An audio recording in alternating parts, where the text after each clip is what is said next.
Hey guys, welcome back to my channel. This is 50 Cent.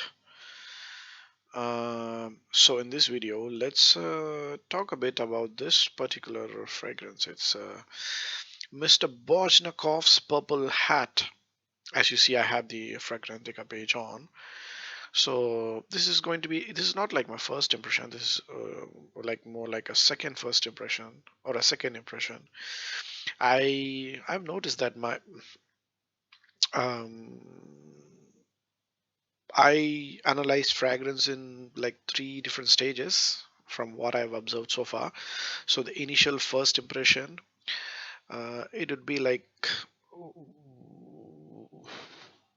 what kind of fragrance it is, whether it's just the first impression, like how we feel about it, things like that. And the second impression is whether or not I like it, as in whether it suits my skin or I don't know. And the third stage itself, after I have a better idea about the fragrance, I notice the longevity and the performance and everything. Yeah, that's what I've noticed about myself so far. So this is going to be just about just some things that I've noticed about this fragrance when I wore it. I've worn this only once, I guess, to office, and like I'm wearing it right now, just to give you guys an impression of this perfume. This is it's a very uh, different and unique kind of a fragrance, is what I think. So the first time I sprayed this, my first impression was not that good. I didn't like it that much. Uh, I don't know, for whatever reason. As I mentioned in my earlier video, I was into more sweet fragrances at that time. Now slowly I'm getting into non-sweet fragrances, the Chypre and the Fougere and like wood kind of fragrances now. So I think I it it I liked it better the second time I tested it. I sprayed it. I wore it to office, and yeah, it is a very.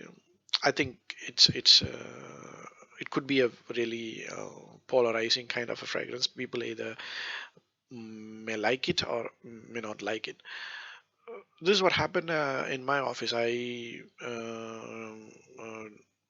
showed this to two of my colleagues. They both said they didn't like it right away, and I kind of understand why, because I had the same kind of like it is not as I didn't like it the first time, but I did like it, but I was not as impressed as I was with Amber Absolutely or 40 Thieves. Okay, so now let's get to the smell itself. This smells, it smells very almost exactly like camphor. I couldn't figure this out, but I like something about this fragrance kept reminding of something else that I was familiar with, but I couldn't like pinpoint what exactly it was until I read through Fragrantica comments, and one of the guys pointed out one of the MPHO. Yeah, so there's this comment by Starling T, some camphor. So throughout the day, throughout the span of this fragrance, that is the most dominant smell that I keep smelling. Camphor, camphor.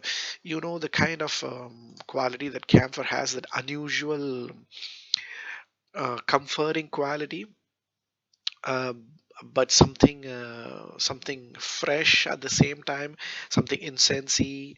That's exactly what I get from this fragrance. Yes, maybe it's my skin or I don't know, but and I also noticed that all of like at least the three of the fragrances that I've tried from Fort and Manle, they have some addictive quality about these fragrances. They have some kind of addictive quality. Say, take for example, amber. Absolutely, it has this addictive sweetness, which is not like too sweet, which is not like it's the right amount of sweetness that and mixed with this resin combo that makes it beautiful and it's very addictive. Same thing here. There's this right amount of there's something about this camphor. Camphor, I think, is used like when I was growing up. My mom used to use it as a pain relief kind of thing. She mixes it with some kind of boiling oil. I don't know what oil it is, and then apply it on a swelling or something. So it has that pain relief quality. Probably because of that, my mind is like processing it as like something that's comforting. The smell itself is associated with that comfort, I guess, maybe because of that. So it has that comforting quality of about this scent, and it has something green about it as well. So I believe the camphor smell comes due to the mix of wood with vetiver. Wood, the wood in this, it is definitely the mix of wood and vetiver that is giving out that camphor kind of a smell. So wood in this is yeah,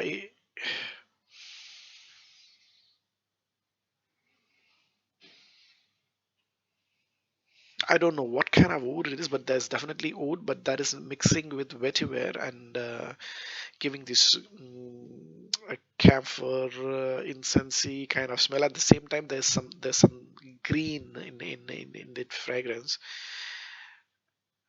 but at the same time there is some sweetness as well to it. There's a tiny bit of sweetness in the smell, which probably is due to the chocolate or vanilla or I don't know, lavender. I don't know what it is because I'm not able to pick these notes. I don't pick chocolate, or I don't pick vanilla, or I don't pick lavender. Individual notes I am not picking. All I'm getting is the camphor smell with maybe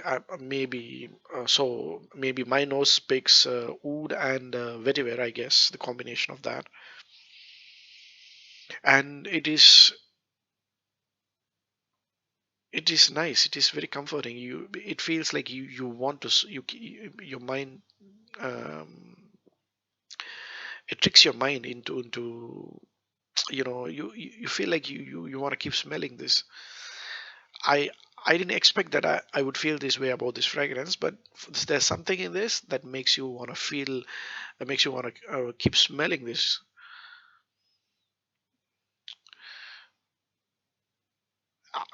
Whether or not I like it, I'm not sure yet.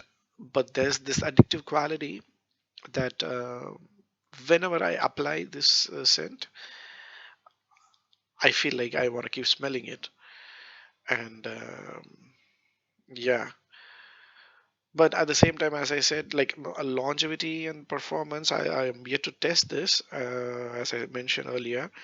But as of now, it's I, whether I would spend 230. I don't know how much is this. Bojnokopff.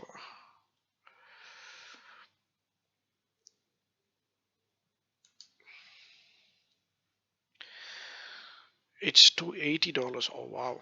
So it is like $50 more than Amber. Absolutely. Mm. Um. Honestly, I won't spend this much to buy this fragrance. But it's a very unique scent. I'm not sure if there's any other scent that smells like camphor. But then again, why would you want to smell like camphor is another question. But this is not just camphor.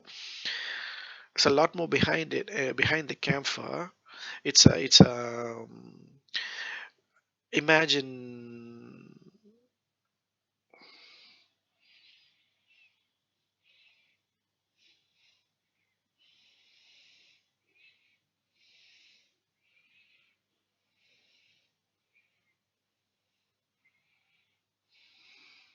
depending on, like, based on the notes what they have here, maybe I'll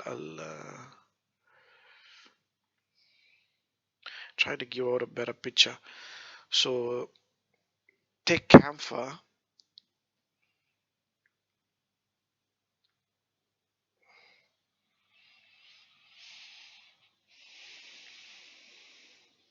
Okay, imagine there's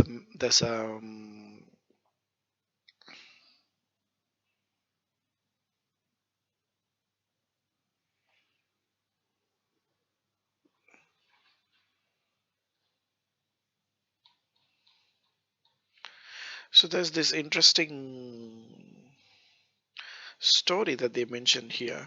So this got something to do with the magic trick that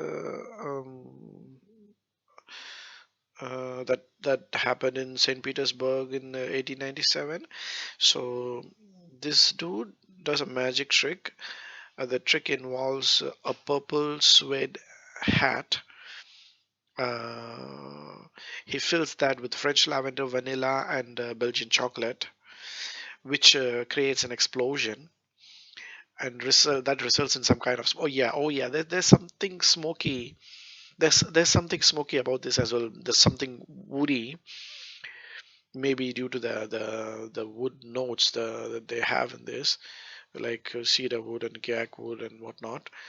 So this is kind of like perfectly gives out a picture of what this fragrance smells like. I would like to summarize. I would just say take camphor, dip it in dark chocolate, vanilla, and lavender, and cedar wood a little bit. No, dip it in dark chocolate, vanilla, and what else? Lavender. And dip it in dark chocolate and vanilla.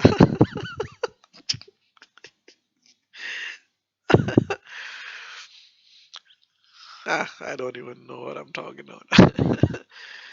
Yeah, it's just this unusual combination of camphor with a little bit of sweetness, with a little bit of smokiness. That's exactly how I would summarize camphor and some sweetness and smokiness. And there's this green vetiver. Camphor mixed with vetiver and a little bit of smoky sweetness. That's how it's a very unusual a combo, but it they found a way to make it addictive. However they did it, it's a beautiful fragrance. But whether I would spend $280 to buy this, I probably won't. I definitely won't. But that's for you guys to decide after smelling it. So anyway, thanks a lot, guys, for watching this. Bye bye. 50 cent.